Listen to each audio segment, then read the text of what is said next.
Salut la gang! Bon, une vidéo aujourd'hui pour parler des tendances digitales en 2021. Une vidéo en 6 points qui va vous permettre de savoir qu'est-ce qui est tendance en 2021 aujourd'hui de manière générale sur le digital.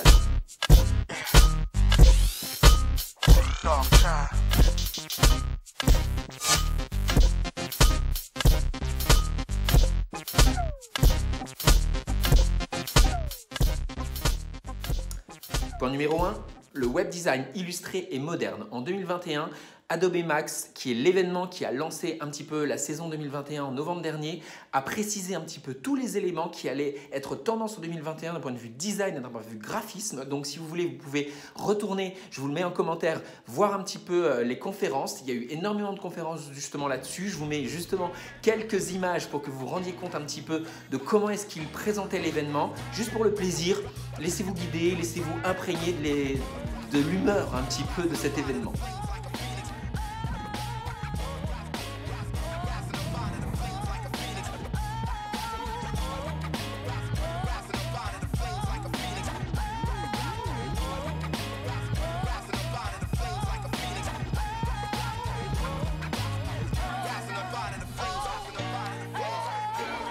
Voilà, l'événement, il a montré un petit peu quelles seraient les tendances d'un point de vue design, d'un point de vue graphisme en 2021. Il y a aussi eu annoncé les mises à jour un petit peu de la suite Creative Cloud, que ce soit au niveau notamment de Photoshop où il y a énormément de mises à jour. Aujourd'hui, on peut faire beaucoup de choses.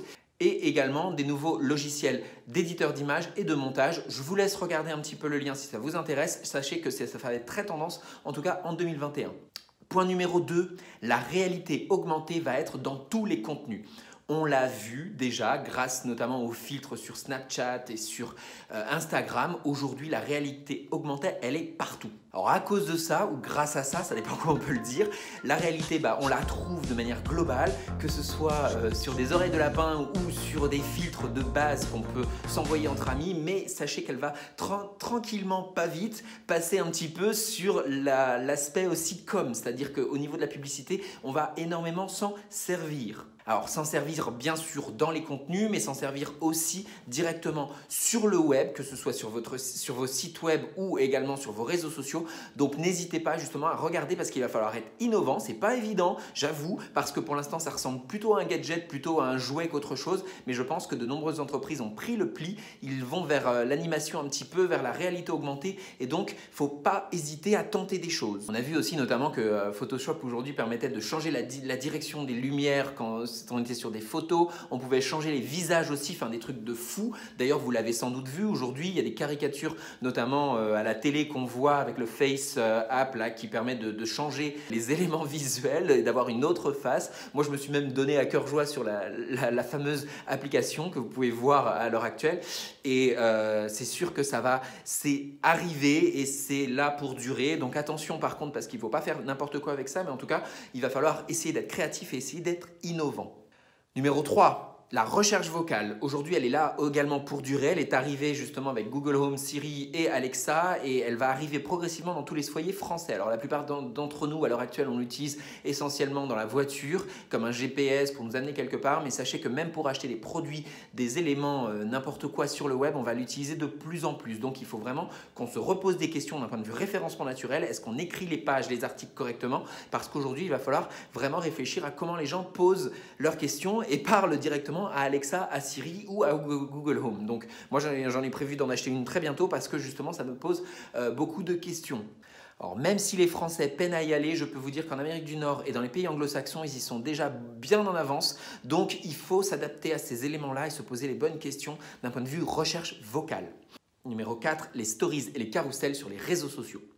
Alors vous le savez, les stories, pareil, c'est une invention de Snapchat qui a été étendue à Instagram. Aujourd'hui, elles sont arrivées sur LinkedIn, donc on peut dire que c'est extrêmement tendance. Les stories, c'est pour remettre du contenu éphémère et sachez-le, eh bien évidemment, le contenu éphémère, il reste 24 heures et il faut miser dessus parce que les algorithmes des réseaux sociaux, que ce soit Instagram, LinkedIn et aujourd'hui aussi Snapchat, eh bien ils favorisent ça. Donc il ne faut pas hésiter à faire des stories, c'est très tendance en 2021 et il faut continuer à communiquer facilement avec vos audiences à ce niveau-là.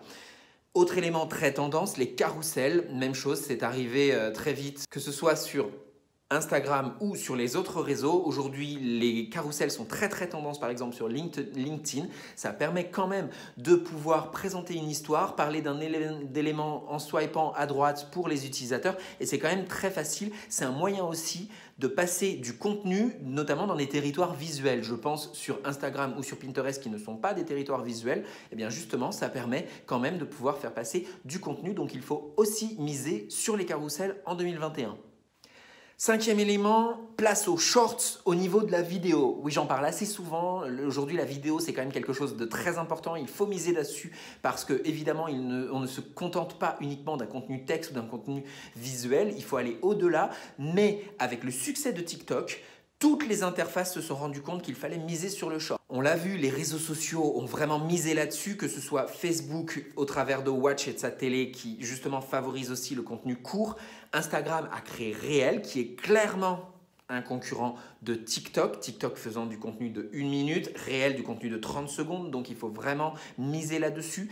Et enfin, YouTube s'y est mis, lui aussi, puisqu'il a proposé, via l'hashtag Shorts, de pouvoir mettre en avant du contenu court qui doit être donc filmé au format vertical et donc mis en avant pour un contenu très court. Donc misez là-dessus parce qu'aujourd'hui les Shorts, elles vont être partout et donc les éléments courts en vidéo, c'est ça qui va faire le succès, un peu comme les stories d'ailleurs, du contenu qui va peut-être pas rester longtemps, mais en tout cas qui va être là et qui va être consultable par les utilisateurs.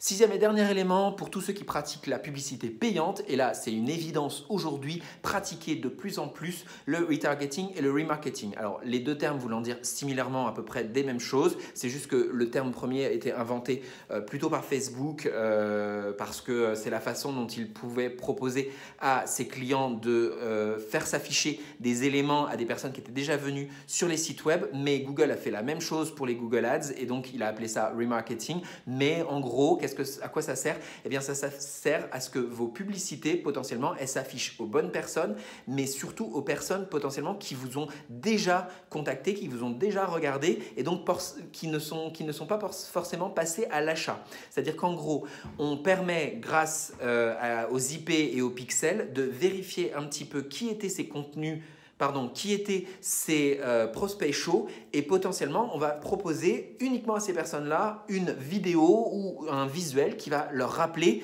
que vous avez des offres promotionnelles. Je pense que vous vous êtes tous rendus compte déjà que quand vous allez sur un site web, étonnamment, le lendemain ou le surlendemain, vous avez une publicité sur Facebook ou sur les réseaux sociaux qui correspond à peu près à la marque que vous avez vue. Eh bien, c'est ça le retargeting, c'est justement d'avoir un moyen d'essayer de récupérer le client une fois qu'il est déjà venu et qu'il a donc été identifié comme un prospect chaud. Et évidemment, en 2021, il va falloir miser là-dessus parce que faire de la publicité sur des prospects froids, ça coûte beaucoup plus cher que sur des prospects chauds. Voilà, c'était en 6 points les éléments qui vont être trends, qui vont être tendances donc en marketing digital en 2021. Je vous rappelle que je suis disponible sur tous les réseaux sociaux, que ce soit sur Facebook, sur Instagram, sur LinkedIn, sur YouTube et évidemment sur Pinterest. Et je vous dis à très vite pour de nouvelles aventures. Salut, bye!